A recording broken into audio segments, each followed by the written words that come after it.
Teladan Hidup Benar. Refleksi pagi 1849. Pada waktu itu, ada ajaran sesat yang berkembang di kalangan jemaat yang telah menyalahgunakan kebebasan di dalam Kristus untuk hidup cemar. Apa ajakan Rasul Paulus kepada jemaat Filipi untuk kehidupan benar yang dikenan Kristus? Mari simak ajakan di Filipi 3 ayat 17.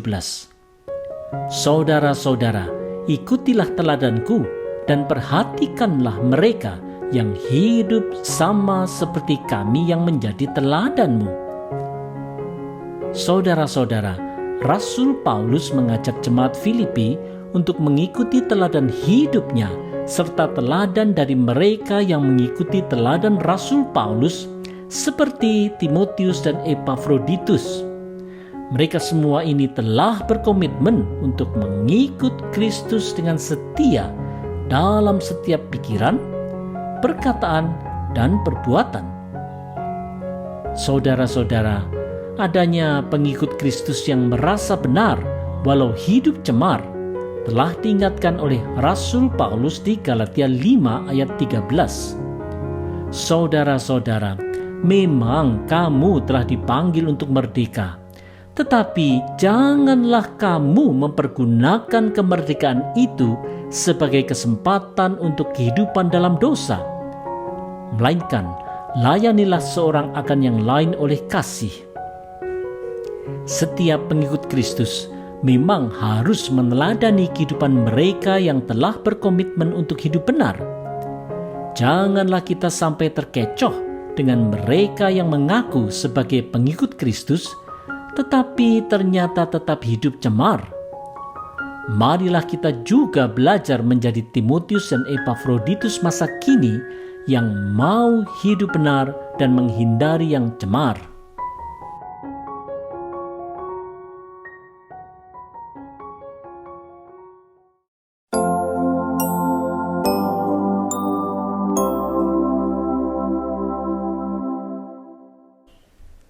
Belas kasihan Kristus.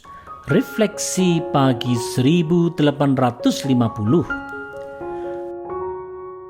Berita keselamatan melalui salib Kristus telah mengalami banyak tentangan, baik dari pengajar sesat di dalam jemaat maupun dari orang di luar jemaat. Bagaimana sikap Rasul Paulus terhadap seteru salib Kristus itu? Mari lihat Filipi 3 ayat 18. Karena seperti yang telah kerap kali kukatakan kepadamu, dan yang kunyatakan pula sekarang sambil menangis, banyak orang yang hidup sebagai seteru salib Kristus. Saudara-saudara, Rasul Paulus sering memperingatkan jemaat Filipi dengan sedih hati akan mereka yang hidup bertentangan dengan hidup keselamatan dalam Yesus Kristus, baik karena pengaruh ajaran sesat ataupun karena rasa benci atau dengki. Kesedihan hati ini adalah karena belas kasihan Kristus. Saudara-saudara, memandang mereka yang menjadi seteru salib Kristus dalam belas kasihan Kristus adalah hal yang sangat penting dalam menyikapi berbagai tentangan dan tantangan dalam kehidupan jemaat Tuhan.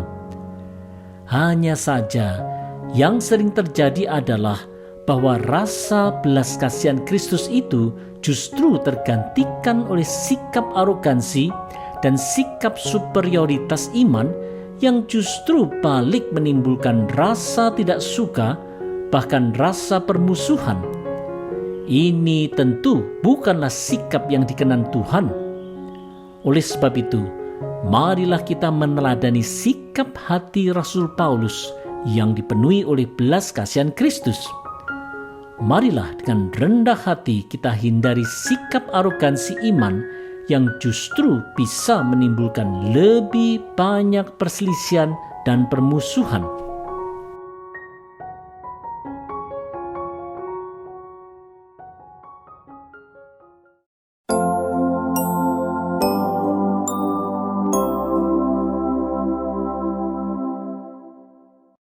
tidak hidup sebagai seteru salib Kristus.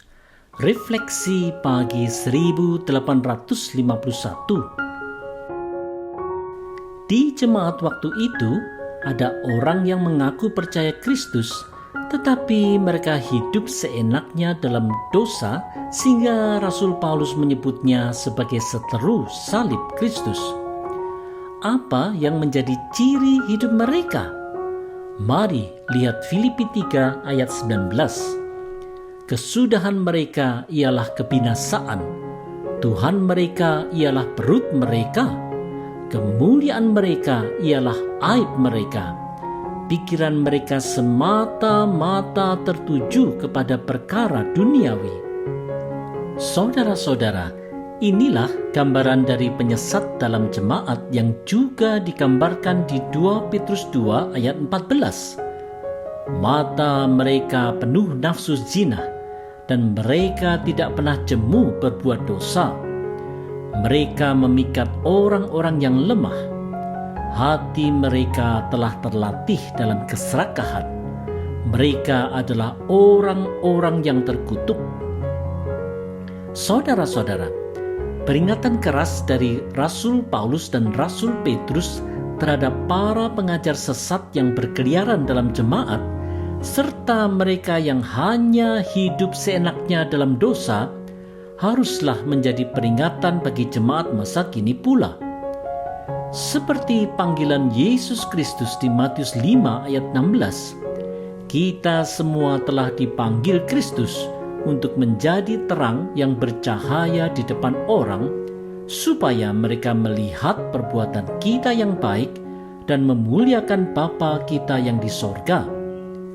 Dengan demikian, kita semua harus waspada terhadap para pengajar sesat dan mereka yang mencoba mengajak kita untuk hidup cemar.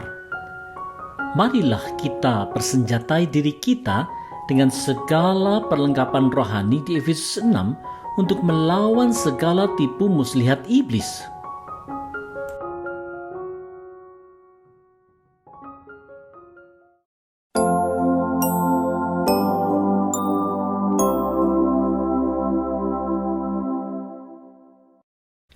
Kewargaan sorga walau di bumi.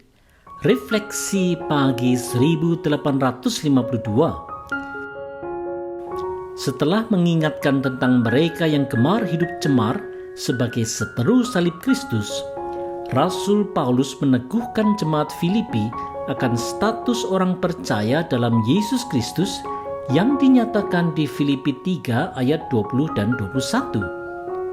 Karena kewargaan kita adalah di dalam sorga, dan dari situ juga kita menantikan Tuhan Yesus Kristus sebagai juru selamat yang akan mengubah tubuh kita yang hina ini sehingga serupa dengan tubuhnya yang mulia menurut kuasanya yang dapat menaklukkan segala sesuatu kepada dirinya. Saudara-saudara, walaupun orang percaya masih hidup di dalam dunia, tetapi mereka adalah warga kerajaan sorga karena iman dalam Yesus Kristus. Kelak orang percaya akan diubahkan menjadi serupa dengan Kristus. Saudara-saudara, hidup dalam iman kepada Yesus Kristus adalah kehidupan yang penuh dengan pengharapan, dengan kesadaran penuh bahwa kewargaannya adalah di dalam sorga dan bukan hanya di bumi. Kesadaran akan kewargaan sorga tersebut seharusnya mendorong orang percaya untuk tidak hidup cemar. Mata hatinya tidak tertuju pada soal-soal duniawi yang cemar, tetapi ia hidup dengan sikap iman yang dicontohkan Abraham di Ibrani 11 ayat 10. Sebab ia menanti-nantikan kota yang mempunyai dasar, yang direncanakan dan dibangun oleh Allah. Oleh sebab itu, marilah kita terus belajar hidup dalam takut akan Tuhan, sambil terus menantikan kedatangan Yesus Kristus yang kedua kali. Teruslah setia dan jangan goyah.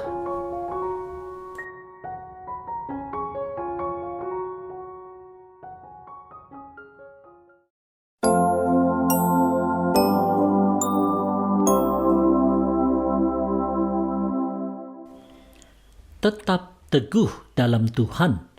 Refleksi pagi 1853. Bila kita menyadari bahwa kita telah memiliki kewargaan sorga selama kita tinggal di bumi ini, apa yang kemudian harus kita terus lakukan?